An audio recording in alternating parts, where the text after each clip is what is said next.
Matapos ang ilang araw ng pagtitis sa mga motorista at commuter, bukas na muli ang kinumpuning southbound lane ng Magallanes Flyover. Live mula sa Makati City, may unang balita si EJ Gomez. EJ. Igan, tapos na nga ang pagsasaayos na ginawa ng DPWH dito sa southbound lane ng Magallanes Flyover dito sa Makati City.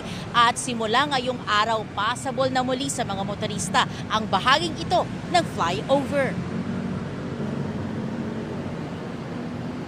Pansamantalang isinara sa mga motorista ang southbound lane ng Magallanes Flyover sa Makati City bilang bahagi ng malawakang rehabilitasyon ng EDSA.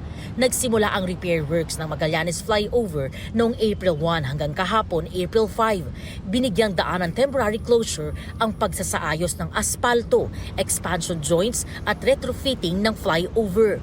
Nagdulot ng mabigat na daloy ng trapiko at stress sa mga commuter ang pansamantalang pagsasara ng naturang flyover na sinabayan pa ng pagtigil din ng operasyon ng MRT nitong Holy Week. Simula ngayong araw, pwede na muling madaanan ang inayos na southbound lane ng Magallanes Flyover.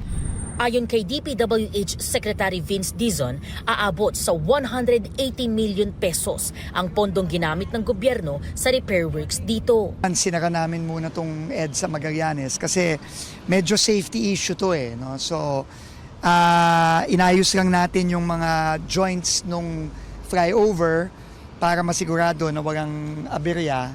So, minadagi natin. Tapos yung mga konting mga ayusin na lang during the week. Pero hindi na to isasara. Magtatrabaho na lang dito yung usual work time natin ng 10 p.m. to 4 a.m. Isinabay na rin sa Magallanes Flyover Repair Works ang 24/7 na pagkumpuni ng Phase 1 ng EDSA Rehabilitation mula sa EDSA Taft hanggang Orense sa Makati. Inayos ang ilang bahagi ng kalsada na may baku-bako o nasirang aspalto sa Taft at Rojas Boulevard sa Pasay City. Kanina, ininspeksyon din ni Dizon kasama ang iba pang opisyal ng DPWH ang ilang bahagi ng Taft Avenue. Ayon kay Dizon, halos 2 months ahead of schedule ang natapos na Phase 1 EDSA Rehabilitation. Ang original budget na 17 billion pesos para sa Phase 1 natapyas din daw sa aabot sa 6 billion pesos. Sabi pa ni Dizon, pagpapalawak na lang ng sidewalk ang natitira sa Phase 1 rehab ng EDSA. Mararamdaman ng mga kababayan natin yung talagang kaibahan ng pagbabiyahe sa EDSA.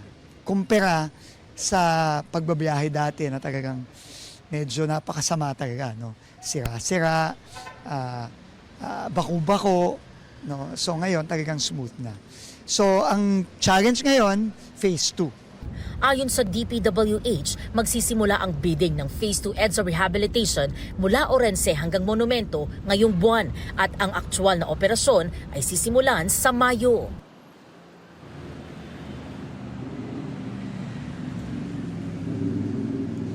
Igan, marami ng motorista ang dumaraan dito sa Magallanes Flyover. Ngayong balik trabaho na ang karamihan matapos ang bakasyon nitong Holy Week. At sa mga oras na ito, wala pa namang gaanong traffic, tuloy-tuloy pa rin man ang takbo ng mga sasakyan.